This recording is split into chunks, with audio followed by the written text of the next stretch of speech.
can see, I'm here with MegaMBoom. What's up, YouTube? Make sure you subscribe to him. Yeah, but we've just finished watching Raw 1000 and Very we were going to do a little review of it now.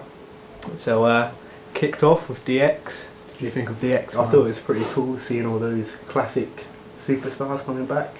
I'm glad it wasn't just Triple H and Shawn Michaels. Yeah, it was pretty good opening to it. I think the only person missing was China. Didn't think she'll be there anyway. And then Damien Sandow came out and he just got attacked as you would have thought. Yeah, so I thought it was a decent opening. We knew it was going to be DX anyway. So.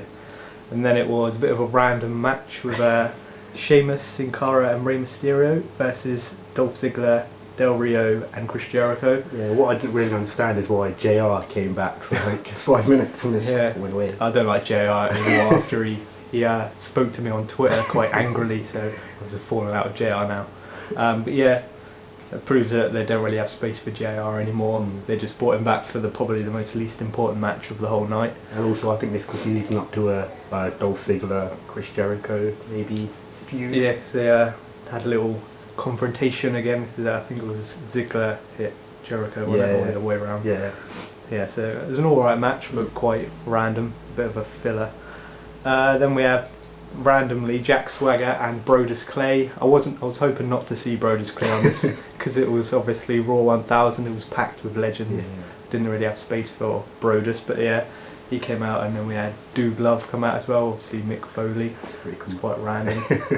But yeah, there wasn't really much to this match. Not going to lead to any feuds or anything, I don't think. Then it was the wedding. Obviously Daniel Bryan and AJ. What did you think of that overall? Yeah, I thought it was pretty interesting. You had some guy called Slick being Reverend. Don't really know who he was, just some random guy. Yeah, I'm not familiar with Slick either. It must have been around years ago when I didn't watch it, but he was quite a weird, strange man. So yeah, it was the Reverend. And yeah, what happened after that? Yeah, it was obviously the wedding didn't go to plan, and then AJ says that she wasn't saying yes to Daniel Bryan to marry her, that she was saying yes to another proposal that someone gave, and then Vince McMahon comes out and announces that AJ is the new Raw general manager. So I think it's pretty cool. I like AJ. Yeah, it'd be quite interesting to see how that works, because obviously she's really young and still kind of a wrestler as well, so it's going to be weird to see such a young person in the general manager's role. But yeah, it was probably leading to more Daniel Bryan feuds. I don't know. So, but yeah, that was an alright segment, and then that led to Daniel Bryan was in the ring, kind of angry, and then CM Punk comes out. They have a bit of a confrontation, and then first big piece of excitement of the night was The Rock coming back. So what do you think of Rock turning up? Yeah, it's pretty cool seeing like Rock and CM Punk in the ring together. Yes, so obviously we've seen a lot of Cena and Rock, and so it was good to see him, especially with Daniel Bryan as well. It's going to kind of propel Bryan a bit higher up, maybe. And then that led to a rock bottom to Daniel Bryan, so it was kind of a good moment to see Rock again. But the biggest announcement was that he said he was going to challenge whoever was the champion at Royal Rumble to a match. Obviously the main event of that's in January, so obviously like Rock, he's announcing his matches like a year later. Ages away, so it'd be interesting to see what happens there. Obviously there was more Rock, but we'll come back to that later. But yeah, that was an okay little segment. I'd say the first half of the show was slower than the second half. Definitely like sped up in the second half. Took a while to get building up. And then we had Christian versus The Miz for an Intercontinental title match. Well, that was pretty good. Yeah, we were both expecting Christian to win, but he actually lost. Miz is the new Intercontinental champion. Yeah, I thought it was finally good to see Miz maybe back in a full-time role. Yeah, he was like quite prolific last year.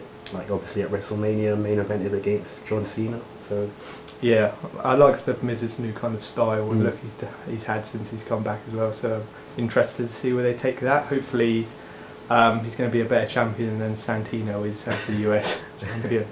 Then after that we had probably one of the highlights of the evening, which was Triple H and Brock Lesnar's kind of segment, and it started off with Paul Heyman coming out, and they did their usual trash talking.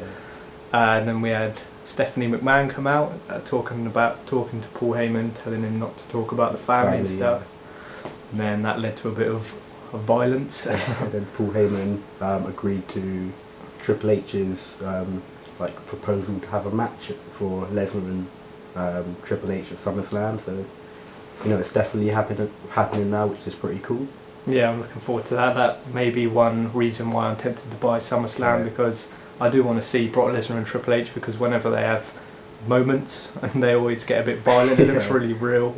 Especially if you've watched after, when Brock Lesnar's walking back, he's really angry, and like genuine anger. It looks real, and that's what I like about Brock, because obviously he's bringing that UFC style into WWE, which makes it a bit more realistic, things like that as well. So after that we had Heath Slater's next opponent, which obviously this has been building up for weeks now.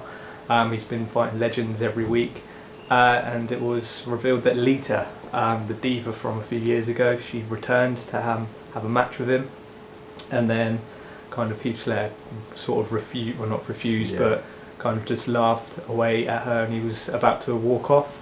APA came out first, didn't they? I was quite excited to see that. Obviously Bradshaw and Farouk. Bradshaw wasn't as his JBL role, he was actually as Bradshaw, which was really cool to see that. I used to like APA. And then all the other legends that Heath has faced over the weeks came and sort of chucked him back in the ring. And then it led to Lita getting the win, which was really good. It was good to see Lita back. I'd like to see her back in a full-time role, because comparing her to the modern day divas, there's two different. Like today's divas, like they're more Barbie dolls. Yeah, they're all like models and stuff instead of actual wrestlers. And it looked like she still had it. She could still do the moves and stuff, which was really good. Then you had Kane. This was a good bit if you want to talk about Kane. And Kane was in the ring, and they announced his opponent, and Jinder Mahal, Kurt Hawkins, Tyler Rex, Camacho, Hunico, and Drew McIntyre came out. Obviously it was a bit unfair. Then there was silence, and then guess who comes out? The Undertaker. It's really good to see Taker coming out again. We haven't seen him since WrestleMania. Obviously brothers of destruction. So yeah, good to see them teaming up again. There was a big force back in the day. So and then they took out all the jobbers. So as you'd expect. Yeah, it was really cool to see. I got kind of goosebumps watching Kane and Undertaker back in the ring again, teaming up again. So that was really cool. I was interested to see where they take Kane in the next few weeks and stuff. Because you don't really know if he's a face or a heel. Yeah, he just appears and then disappears again. That was a good segment. I don't know when we're next going to see Taker. Probably WrestleMania. Yeah, probably WrestleMania, but don't reckon he's got too much left in him. So any chance we see him is good, really. And then it was the big one, the main event, CM Punk versus John Cena. Obviously Cena announced that he was cashing in the Money in the Bank, so we knew this was happening. It got off to a good start. It was a good match. It was a little bit short, I thought. But then it led to the referee got knocked out of the ring, and then Big Show came along, and I can't remember how it started. Really. Cena had Punk pinned, but the ref was out of the ring, and then Big Show run in. And no, that's not how it happened. I think Big Show came in. I've just forgotten. There was so much that happened in that match, but overall, Big Show came and interrupted and was just attacking Cena, and CM Punk was sitting back, kind of watching it happen. Deciding if he should help Cena. Because then Cena was laid out. Big Show had gone. Cena was laid out, knocked out in the ring. Punk didn't know whether to pin him or not. Eventually, he did pin him, but Cena kicked out. And then I think Big Show, Cena got Punk in the, what was it? SDF. Yeah, he got him in the SDF, and then Big Show came back. So Big Show was just kind of on a mission just to make Cena lose, really. And then Big Show was laying into Cena, and then out comes The Rock again, which was really good to see. Came out looking hench as usual, without his shirt on, just his suave trousers, which was really cool. So Cena just basically batters Big Show. And just as he's pulling off the people's elbow, we get the biggest shock of the night, which was Punk gets up, interrupts the people's elbow, starts laying into The Rock. So yeah, obviously big shock. Obviously, Punk is like the second top face in the whole company after Cena. Yeah. So to see him, obviously this was a heel turn. Which is good, I think, because I like Punk as a heel. He's much more interesting. Yeah, he's definitely a better heel than he is a face. You get a lot more unpredictability with him. And then he got up, he mocked The Rock with his kind of jumping on his knees, waiting for his opponent, and then did go to sleep on him, which was so solidifies himself as a heel now. So it was a decent kind of ending to the show. Yeah. And we don't know whether has Cena officially lost his Money in the Bank from this. There wasn't really an answer. Kind of weird. The ref was just kind of knocked out, and there was no official result or anything. So there's probably going to be that he'll get his Money in the Bank match and he'll challenge Punk at SummerSlam or something like that. So it was a really good ending. So I like seeing Punk as a heel. But there's one thing that that's really not annoyed every fan of wrestling. Through the whole show we were expecting it. Where was Stone Cold Steve Austin, who just wasn't there the whole night? Biggest star of all time. Yeah, they had a big segment with him about his best moments with Vince McMahon and stuff, and he just wasn't there. There's a few rumours going around that Adam Sandler, because Stone Cold's filming a new film at the moment. Yeah, and Adam Sandler didn't allow Stone Cold the time off to come to Raw. Which is ridiculous because it's like one night. So. And it's what made Stone Cold famous. So just one night, it would have been good to see him come back, even if he was facing off against Heath Slater or something. I'd have been good to see him back in the ring, but obviously it was a big disappointment. Kind of brought the show. It didn't make it as good as it could have been because obviously Austin was the biggest star they had. But overall, I thought it was a decent show. Maybe not as good as Hyped, but still brilliant moments. Yeah. Kyle, what do you reckon was your best moment? I'd definitely say the best moment was the Punk heel turn. That was pretty interesting to see. I'm very glad he's a heel now. So. Yeah, it's going to be quite interesting. And after that, I did like Triple H and Brock Lesnar's kind of face off. Looking forward to seeing where that goes. But yeah, that was about it for our review. Really, I thought it was a decent show. Yeah, really enjoyed it. I'm glad it's 3 hours now anyway. So. Yeah, obviously Raw's 3 hours now, so we get a lot more action in there. So yeah, looking forward to seeing what happens. And that's about it for the video. Make sure subscribe to both of us. Yeah, I'm saintsjordan. Leave a little annotation there. MegaMBoom.